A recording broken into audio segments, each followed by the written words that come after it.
Hey, welcome to another Run Wild with Us. Ask Us Anything.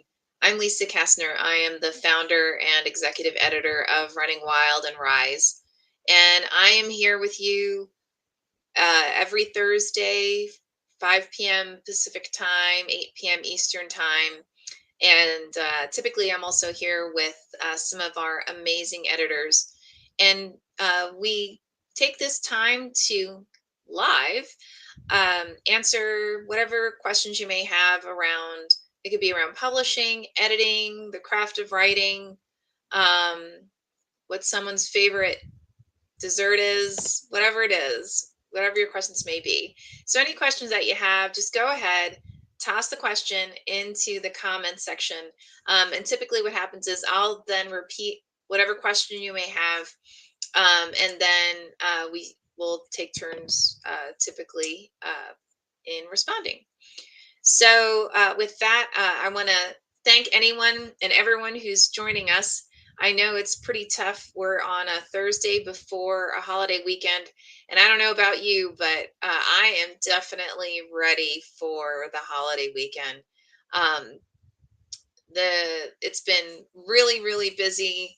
We have been just really knocking stuff out with our fantastic authors, and we have actually a couple of new editors that who I hope you guys will give a chance to.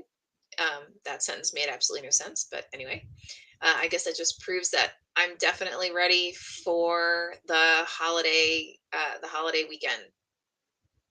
So this is also the kickstart usually for a lot of writing workshops and conferences. And I don't know if anyone has any questions about that as well. I know that at least I used to go to conferences and workshops like crazy. I There was a time when I couldn't get enough of the different conferences that are available on there. But anyway, so if you got any questions about those, well, again, just go ahead and comment. And now I am here with Ben. So, hey Ben, can you hear me? Oh, you know what? It would be good if I had my headphones on. There I am. You are. Can you hear me okay? Yes. Awesome. Yeah, it would have been great Am if I I would have. delayed? Am I good? No, you're good. You are Okay. awesome. Yeah. I'm sitting here, I'm probably basically talking to myself because I didn't have my headphones on. So sorry about that.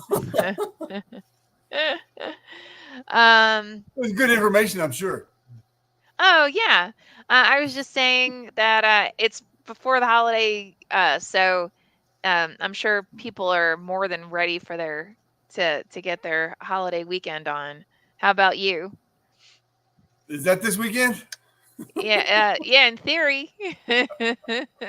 Yeah. I'm sure something will happen. You'll Something wake up. different is bound to happen. Oh yeah, you'll wake up and your wife will inform you that it's Yeah. time for you to barbecue. Yeah.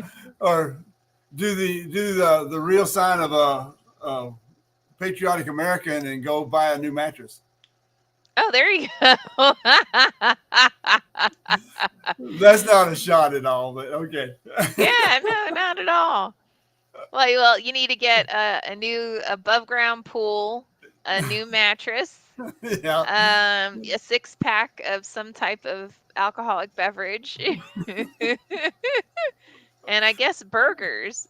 And Uh, furniture. Furniture's on sale too. and furniture. You need furniture. It's true. It It's true. is. It's absolutely true. My idea of a holiday weekend is sleeping. So I I think mine will be editing. oh well, they have that too. I'm finally formatting the novella anthologies. So I finished formatting the one for Rise, and I started formatting the one for the Running Wild novella anthology last night. So hopefully I'll finish that tonight. and then I can start on some of the novels that I have in my queue to edit. I understand. All the above. Oh yeah. Oh yeah. Uh, but I was just saying, once upon a time, I used to go to writers' conferences a lot and like writers' workshops and so like the Bread Loafs and the Yales and the Yeah. Ohio Writers Conference. And did you used to go to all those No, events? You're no. like, no.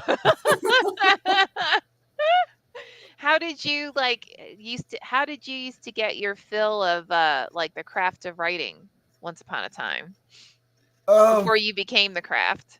a lot of hit and miss, and a lot of internal comparison, I would say, with Mm. favorite authors. Because even though they may be long gone, they are still talking to us, and if you pay attention, and I don't know if it ever came up or not, but I'm a big Bob Dylan fan, so Mm. he influenced a lot of poetry, and I've written a lot of bad Dylan, I'm sure. And I somewhere along the way, though, it was just like you don't need to be somebody else. Find your own voice. And mhm.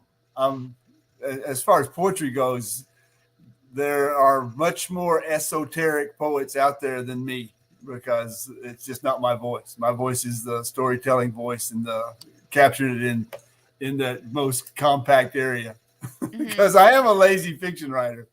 Oh, that's the definition of a poet, is a lazy fiction writer? In my case, for sure, yes, Okay. Good to know. yes. I got a lot of stories, but I'm a lazy fiction writer. All right. Hey, whatever works for you, you know? Yeah, but and it just never came about to line up with those writers' workshops. I went to uh,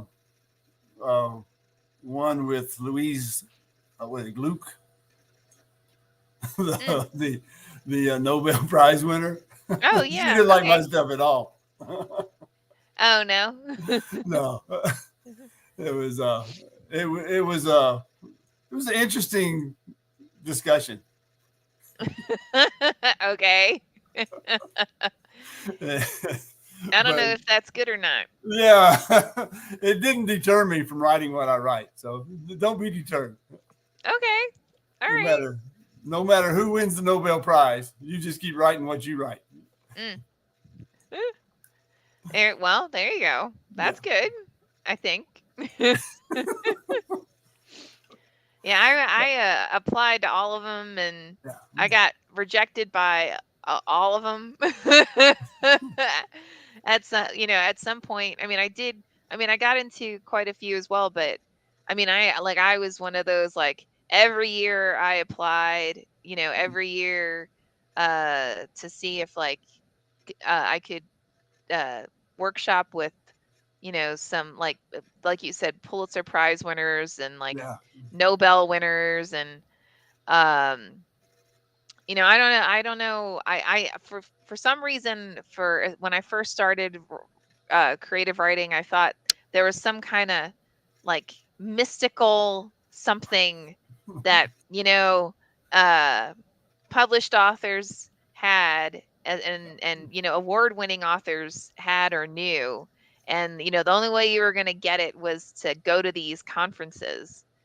And I had gotten into a writers group in the Philadelphia area, the Rittenhouse Writers Group.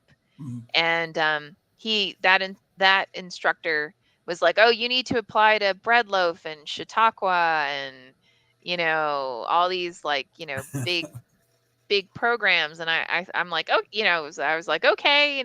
So when I got, like I said, I got rejected by a good number of them, like, first time around. And then the second time around, when I got in, I was like, "Okay, now what am I supposed to do?" Right? Like, like okay, I'll go to this thing, and I'll be among, like basically the best of the best in the literary world. Yeah.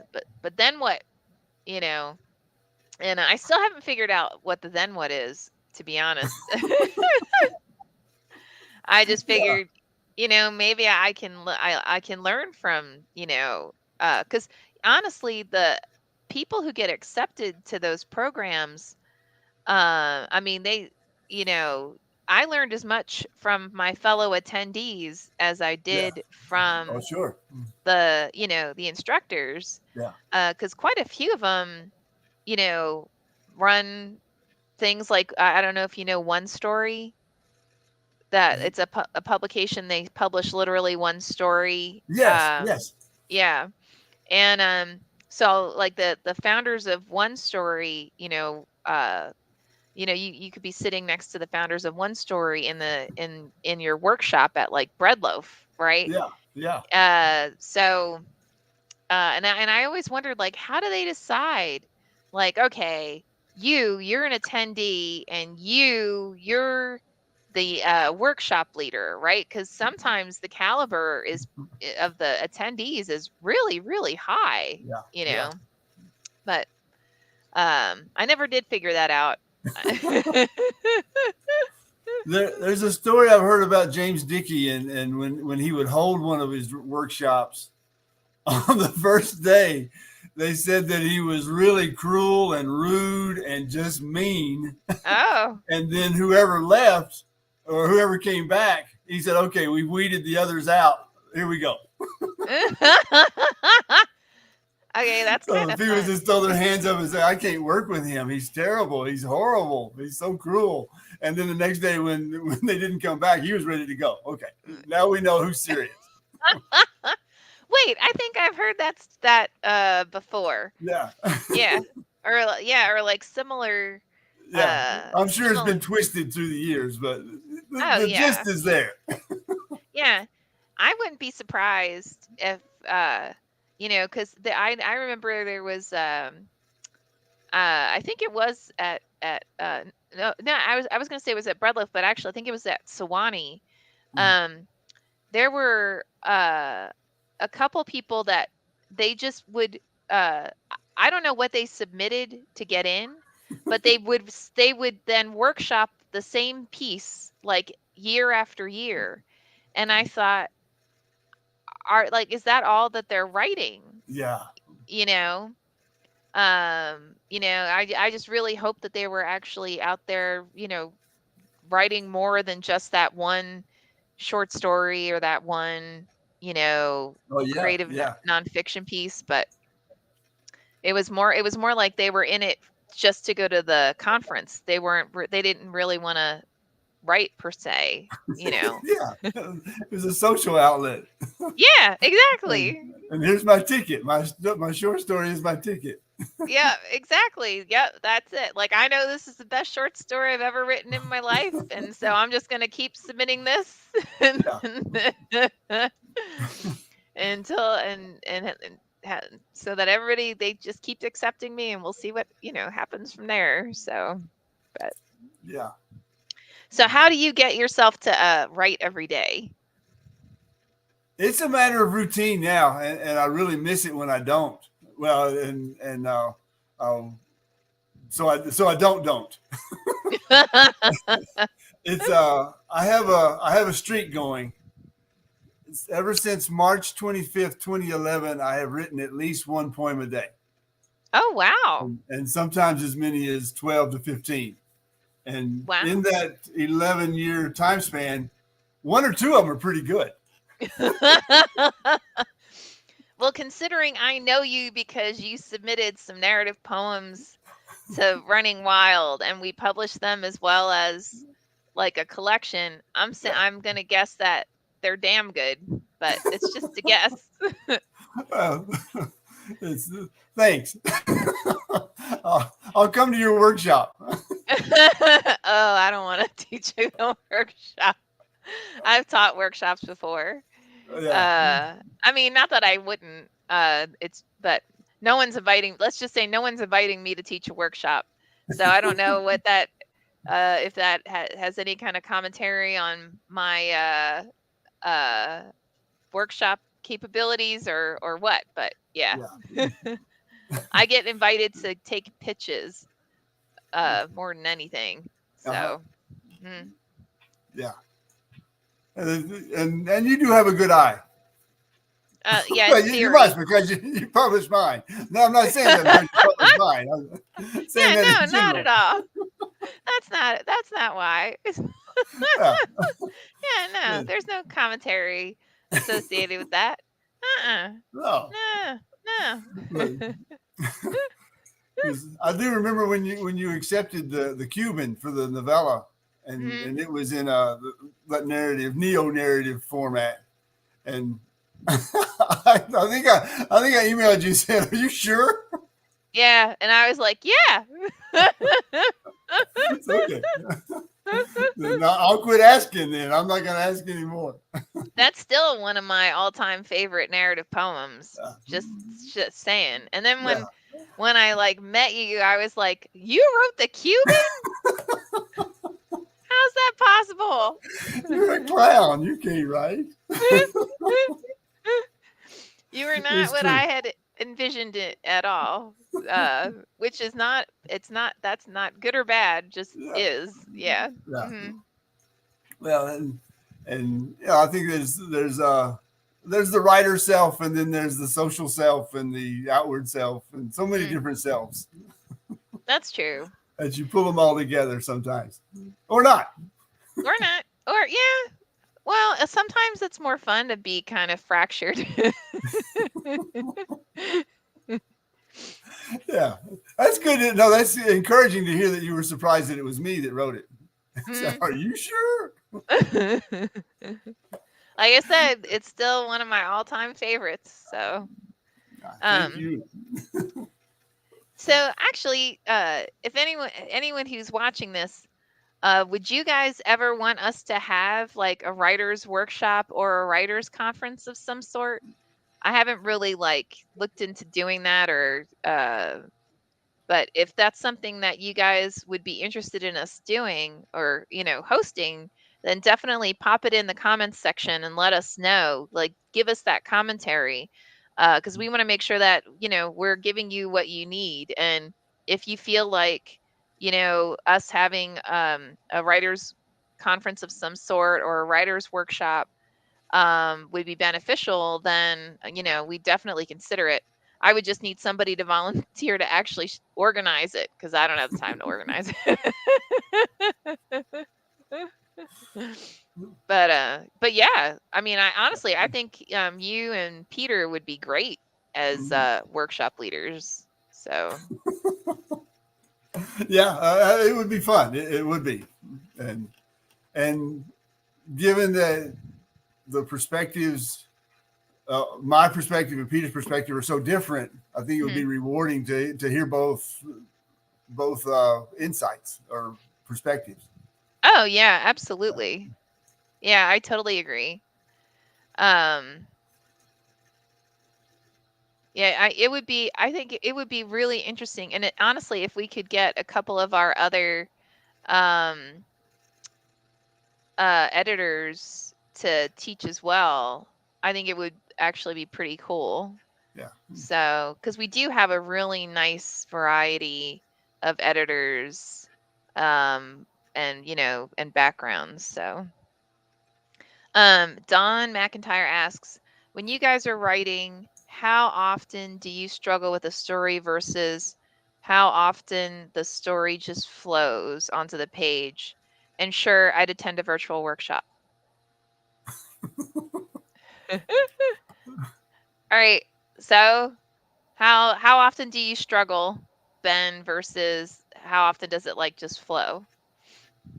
my biggest struggle, and I've mentioned this before. I think um, I have a novel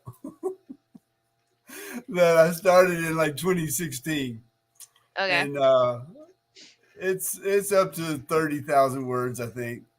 But when I'm writing it, it flows. The character, I know the characters. I know where they're headed. Sometimes they tell me, no, we don't want to go there. We want to go somewhere else, and that's okay because I think that's part of the flow process. Is to listen to the characters of where they will where they take you, and Hmm. that's probably part of the fractured self in there. The to listen to those characters go, and but the what has slowed me down is again being the poet who writes every day, and many times when I get a theme, I next thing I know I've got a full collection based on the same theme, and so it preempts me from getting back to the novel. So I've got a Coast Guard cutter that's out in the bay, just waiting for me to get back. Okay. They're well stocked though. They'll eat. Um, it's interesting. Well, I guess well, of course, to me it's interesting, but um, sometimes, like if someone says, "Hey, we have this deadline for this kind of story," um, I think because my background in journalism, like I'm so used to writing, uh, you know, to something that if it's like a short story or a novella, and you give me a deadline, a theme, then typically I don't have a hard time coming up with whatever that narrative is going to be, and so on. And if I get stuck, what I usually do is I actually research.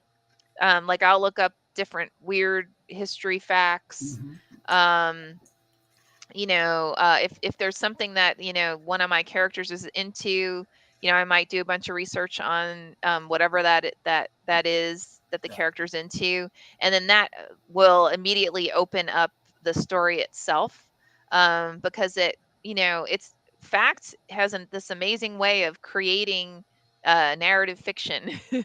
Yeah. Oh yeah.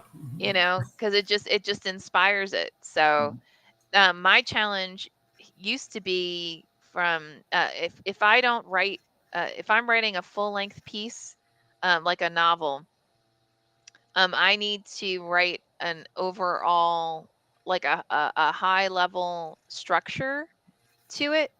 And it to Ben's point, it doesn't have to follow it exactly, right? It's not like I have to write follow it bullet point to bullet point.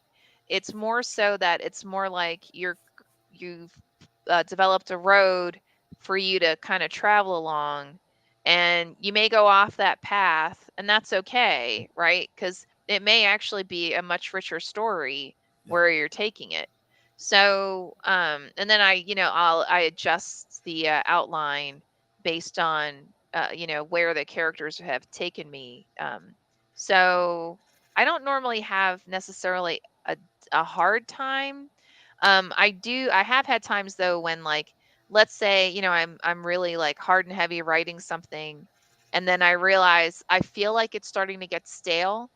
I'll intentionally step away from it so that it'll allow me to, and I'll give myself, maybe it could be an hour, maybe it's 24 hours, to just sort of let it um, propagate, Yeah. in the back of my mind. And then I'll like dive back into it. Because it's so easy to just try and um, force yourself to write a specific way, and you know i I just think that you typically you'll hit a point where it's like, you know what, this isn't working for me, right? This just feels it feels old or um trite. So yeah, I don't know. I think that's a very pretty common um it's a pretty common challenge that people have in terms of, you know, continuing driving forward that story. Yeah. Um, and you just find different ways to break that, whatever it is that you're having a hard time with. Um, I mean, everyone's got their way of doing it, their way um, if feel like it's stale, or, they're stuck, everyone's just got a different way to break through it. So, yeah. Yeah, and that's a good point about looking throughout history, because what you're finding in history is human experience that is not much different, because it's historical. It's not much different than the present day of what people are experiencing now, and so it'll give you ideas and insights into what your characters are going to experience. And it's talking about the Cuban. The Cuban is a Russian. Those of you who are curious, the Cuban is a Russian, but he ultimately meets Fidel Castro in Cuba, and because he speaks different languages, he experiences the world from different languages and different personality or different personal perspectives that happen. But it's also the timeline that you mentioned. Being asked to meet a timeline is a great motivator. And I remember in the Recon trilogy plus one, the plus one was an idea I had for a play. It was going to be a Mm, play where the the soldier headed to Vietnam meets a revolutionary that had fought in the Mexican Revolution on a Greyhound bus, and the conversation they have impacts him in Vietnam to where he uh, uses what the El Dorado told him. But if Lisa hadn't asked for, hey, we need one more piece to the Recon trilogy, we need to make it plus one. We need that plus one. Do you have anything? And I said, well, I've got this that I can convert over into the format. And it would never have gotten over into the format if Lisa hadn't asked and given me a deadline to do it. So it's mm, sometimes that outside motivation to be challenged is good. And some people can do that internally. They say, I'm going to write this. I'm going to go ahead and finish this by, in a month or 30 days or whatever. And some people can do that. Other people, and sometimes I guess everybody can do that sometimes if it flows and the writing is speaking to you. yeah, absolutely. Yeah. It's I mentor writers from like the Horror Writers Association and from other, writers organizations. And one exercise that we typically I'll go through with them, usually like the first and maybe second um time that we meet, minimally, is okay, like it's I call it like the who do you want to be when you grow up exercise, right? Because the reality is, we're all writing or editing. We're doing stuff because we have personal goals that we want to attain. And so, one of the most productive ways to approach like the who you want to be when you grow up is sit down and say, all right, like if you could be published anywhere, where would you want to be published? If what genres do you want to be published in? What style of stories do you want to get to know? Do you want to, again, like, publish? Do you want to learn? What craft do you want to learn? And then you go out and you research those different publications, and you come up with a timeline. Okay, this one, their deadline is July 4th. All right, well, then that's going to be my top priority, is to write a short story or a story that fits their guidelines. And then I'll submit it in time so that it can be in consideration for their next publication. And by by approaching your creative writing with a very clear intent, you end up being much more productive than you are when it's just like, oh, I want to be the next, J.K. Rowling, or, James Rollins, you know, um, you know, by really doing that, by saying, by identifying, again, like, who you want to be when you grow up, what style of writing you want to actually bring forward, and then writing to that, it is insane how much more productive you become. And honestly, it's funny because usually every once in a while I'll have a mentee who's like, well, what happens when they reject it, or if they reject it? Well, then now you've got a piece that you can submit elsewhere, right? So, and if you're lucky, they'll let you know why they rejected it. And, it's not pieces aren't always rejected because it's a bad piece, right? A lot of times it might get rejected just because they've got too many pieces already that they've accepted, right? And if you're lucky, they'll come back and let you know what the reason is for the piece to be declined, so that if is there something that you need to do in a revision, or that you may want to consider doing in a revision. So And just I've had rejections tell me to try somewhere else. Say, hey, it's a piece that might fit better over here with another publisher. And that's always rewarding as well, to say, okay, it didn't fit this time, this place, and this time around, but they at least appreciated the writing enough to say, try over here, because they might take it, and they accept it over someplace else. Yeah, and don't forget, publishers, they all have, they have a target in terms of what they want to publish. It is very subjective, so, one, to Ben's point, what one publisher may reject, another one may adore, right? So you've got to take the chance, and see if they're interested. And from and keep an active submittable account, and even if it's the no fee ones that I use. Um, but when you get rejected, this is how you feel better about it. I give myself $5 for every rejected piece I get a notice of. If I get a rejection, I put $5 in the rejection bucket, and it builds up pretty quick. But you don't mind it. You say, okay, that's $5 I just saved. and play those games with yourself, to say and I told somebody once that the only thing that is shorter than the feelings of being rejected are the feelings of being accepted, because they're really just passing, fleeting emotions, on the same continuum as a writer, and you're gonna get both.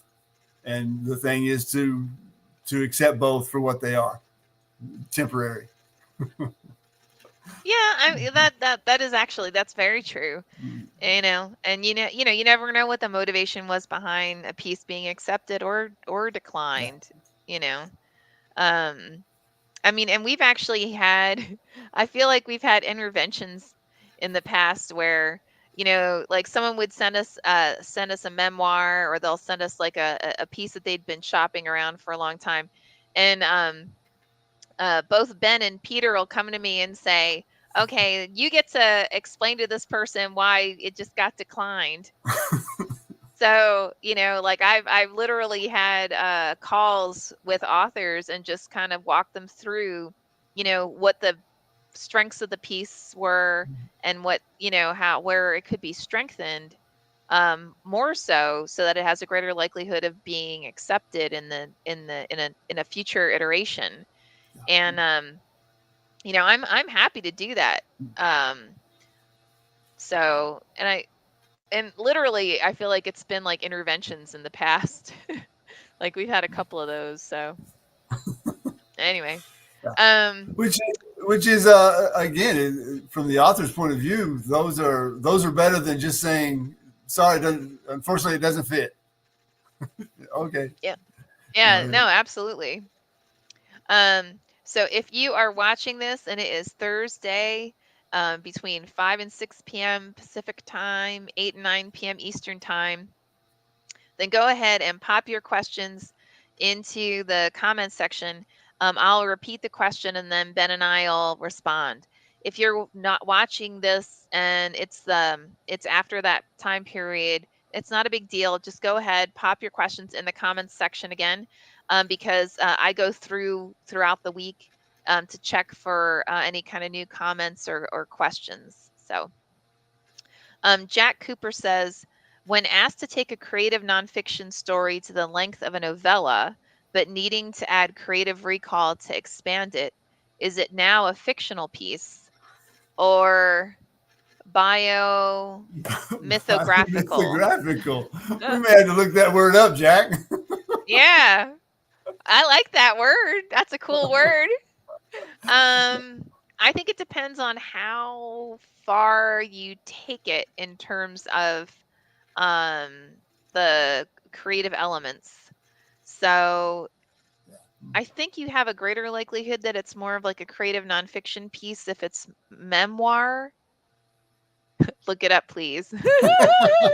I'd be more than happy to look it up.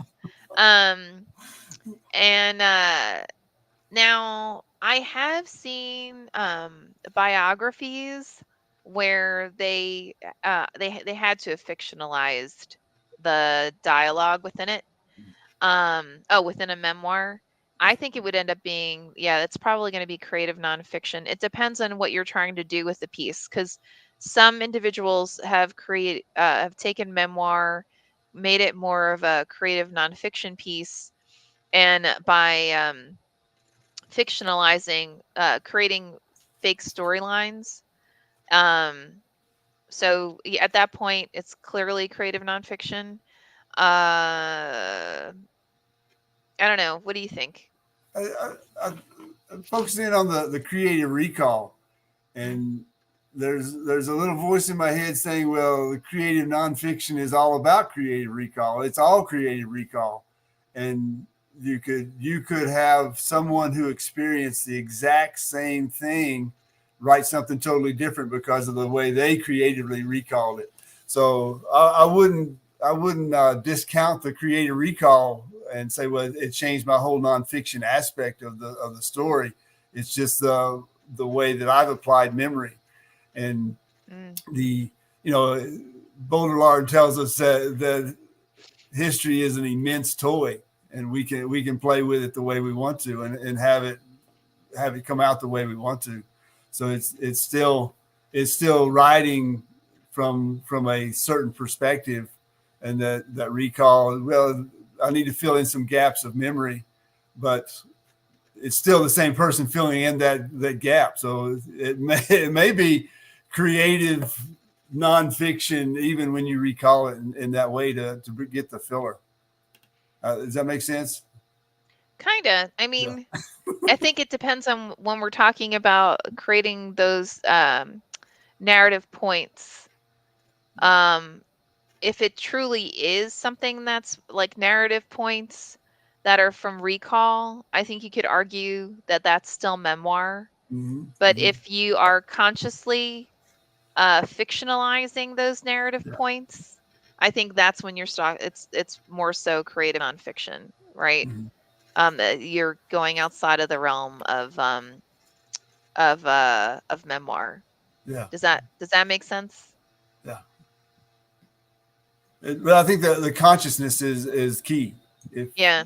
if it's your memory talking to you and you're not questioning it or challenging it, then that's nonfiction. That's your nonfiction.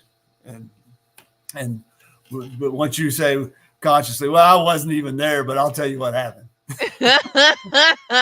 Yeah, that's a whole nother Yeah. that yeah, that's a whole nother realm. And I'm positive we've gotten pieces like that before. Mm-hmm. Because you can actually tell when the voice tends to change when it's going from a memoir to like, hey, I'm just making stuff up. And it's like you can feel that shift when Yeah. you're reading the piece. And I have had times where, we've actually questioned the author, has this been fictionalized? And it's interesting the number of submissions where the individual will say, well, how do you define fictionalized?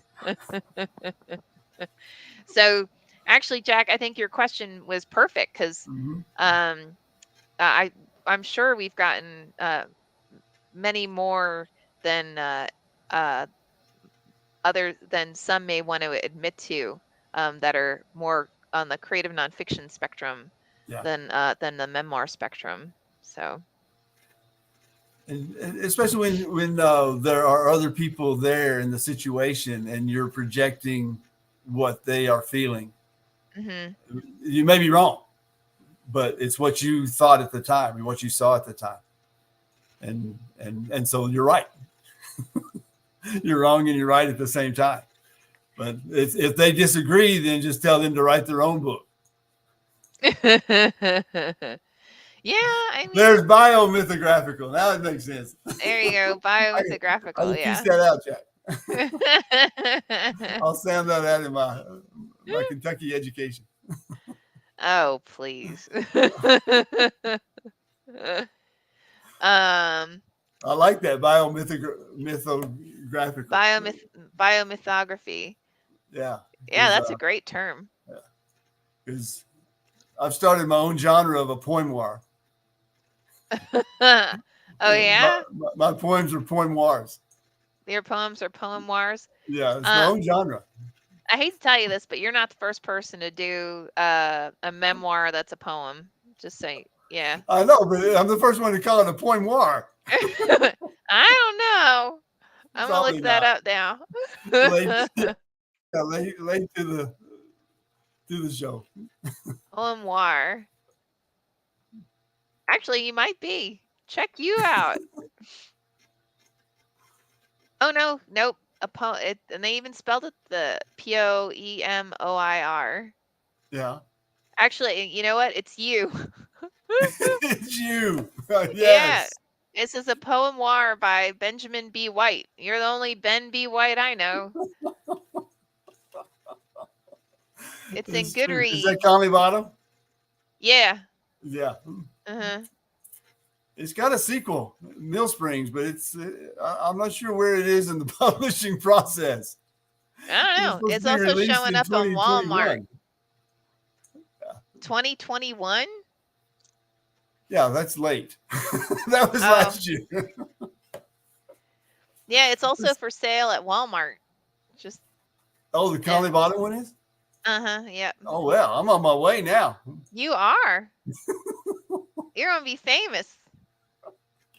You might already be famous. We just may not know it. Your poemoir. From Eden Stories Press. Yeah. Here, in case anybody's curious, here's a I haven't link. Scared you away from writing altogether. There it is. Yep. Bookshop.org. Somehow I don't think that I doubt you scared anybody away from wanting to. I would hope not. To write. That's highly unlikely, but just a guess on my part. Yeah. So even as lonely and hard and just horrible that it's portrayed, I find it kind of fun. What, a poemoir? A poemoir, or just a poem a day. Oh, okay. I think that's impressive. Being able to write a poem a day. That's big time, man. I'm terrible at typing them up though. Oh, really? Because I handwrite them. I handwrite in the journal, and then I've got. I don't even want to show you what I've got laying here on the floor trying to get typed up. Nothing wrong with that. Yeah. Mm-mm. So what's next on your list of things that you have to do in terms of editing? Oh, I'm moving over into Obsidian Waste. Oh, check you out. Futuristic dystopia kind of novel. It's under the RIZE imprint. It's by Rudolfo Serna, New Mexico writer. And it's interesting use of language. It's, oh, yeah? he's and I talked to him about it. He said, well, if you want Asimov, read Asimov. This is mine. I was okay. Okay. So it's so we'll get that one, and then a couple of others waiting for me to get there. And then of course I got the 2 short story anthologies. That's why I understand what you just went through with the novella anthology. Oh yeah. Well, hopefully I'm going to get those 2 novella anthologies done so that they're staged to for the Rise novella anthology to come out in May of next year, and then the Running Wild ones come out in maybe June or July, something like that. So, and then the next I Right on time to have, start the next one. yeah, pretty much. Um, and then I'm gonna be working on Pocket Full of Teeth, so I'm really excited about that one. It's Yeah. it's the author is actually one of our editors as well, so I think it'll be a lot of fun to work together on that. Um, and then I may pick up one or two others too, because we've got about, I want to say, 5 full length pieces that we haven't assigned editors to them yet. So I figured when I'm done with Pocket Full of Teeth, I might just pick up one of those as well. So Yeah. yeah, and that would be fun. But Yeah.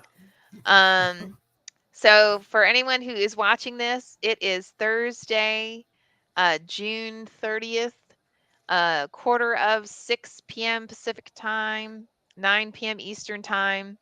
If you have any questions for us, please feel free to go ahead and put them in the comments section. If you're watching this and it is after Thursday, June 30th, just go ahead and put your questions in the comments section. And what we'll do is we'll respond to them in the subsequent week. And yeah, so so far it looks like um, there is an interest in us having a kind of workshop. So if we do that, Ben, you're going to be one of the instructors, just so you know. Cool. I promise not to be like James Dickey. I won't scare anybody away. Oh, no, it's all right if you scare them. We all But I just won't get. do it on purpose just to weed them out like he did. Okay, now I know who's serious. I've heard that from a similar story from a few different Yeah, authors. So it must yeah, be true. yeah, obviously, it's clearly true. He wrote Deliverance, so you can. Yeah, okay, he probably did. And I was I was writing an essay on warrior poets, Mhm. and he was a pilot in World War II, and it was some of his poetry that is not as well known, I don't think, but it's still some good work. It's about being feeling guilty about not feeling guilty, because when they dropped the bombs, they didn't see what the bombs did, and so Oh, it was a matter of feeling guilty for not being guilty or not feeling guilty. And so, huh. which is a kind of an interesting concept for a poet to carry with him. Yeah, So, yeah, seriously. yeah, but Huh. it's it's interesting to dig down into the lives and perspectives of the writers that you admire. Yeah, and just to see like what their inspirations were for Mm, their different works, because yes. I mean, whether we admit it or not, everyone who writes, there's some element of it that is autobiographical. Um, it doesn't, when I say that, I don't mean that, we're our antagonists or we're our protagonists. It's more so that, whatever, anything that you write, there's some element of it that, and understand the emotions that your characters go through, because, either you've gone through something similar, or maybe you're working through something. Um, or you have worked through something similar, or even you just are able to envision that, and that is it acts as like an outlet for your own emotions, your own Mhm. pains, your own experiences. Yeah. So And um I think creating, even so you take a strict stand against that. It's okay. I'm not going to put anything mm, about my experience into this character. This character is so 180 from me. mhm. What you've just done is created a character based on experiences you didn't have, which is really based on experiences you did have. Because the experiences you have define the ones you didn't have, define the character you just said isn't you. Mm-hmm. And maybe it is. So it becomes very complex. And the characters that are like that are usually interesting characters. Mm-hmm. So they're multidimensional and they're not laying there flat on the page. Which is fabulous. Yes. Oh, yes. So that's the one you want. Yeah, that's kill them absolutely off the one at the you end. want. Or not. There goes your sequel. You got to keep them alive for the sequel. Or, just keep them. Well, you could always kill them off and then bring them back as like a ghost or a zombie, or, Yeah. have it be a flashback by like 100 years or something. Their great great great grandparent or something like that. Hey, it's fiction. Make it work. Yeah. That's the beauty of writing fiction, is you're making it up. Yeah. So it just depends on whether it works or not. That's the bottom line. Yeah. So. Oh, yes. So, I am totally out of steam. No questions have come in. Everybody's on the 4th of July. They're gone. Well, they're on the boat. Yeah, they're all on the boat. Lake. Well, Jack and Dawn gave us some really great questions. So thank you for that. Absolutely. And we've got some. And a new word. I got a new word from Jack. You did. You got a great new word from Jack. And we're getting all these spam that I keep deleting. Yeah. Naked attacks. I'm like, what? Okay. I keep blocking it, and somehow they're getting around the block, which is pretty interesting. But an error occurred. Refresh the page. Okay. Why? So I can get more naked, high definition, XYZ, F overpriced Tinder. I didn't know Tinder was overpriced. Who knew? Who knew? So so for this holiday weekend, I'm just gonna sleep and edit. And edit. Sleep, edit, and write. So. Yes. Yeah. And I will have some papers to grade. And you will have some papers to grade. Always. But so. That's the whole complexity. That's it. Yeah. Pretty much. That's pretty much it. So. Yeah. All right. Well, then with that, I'm hoping to write. Dawn says she's hoping to write. Good. Oh, good. Oh, Dawn, I'm sure no matter what you write, it'll be fabulous. So. All right. Well, then with that, I think we'll sign off a little bit early. So thanks to everybody who asked questions. I hope you have an amazing holiday weekend, and we will see you here same time next Thursday. So have an amazing holiday weekend. Be safe. Bye, guys.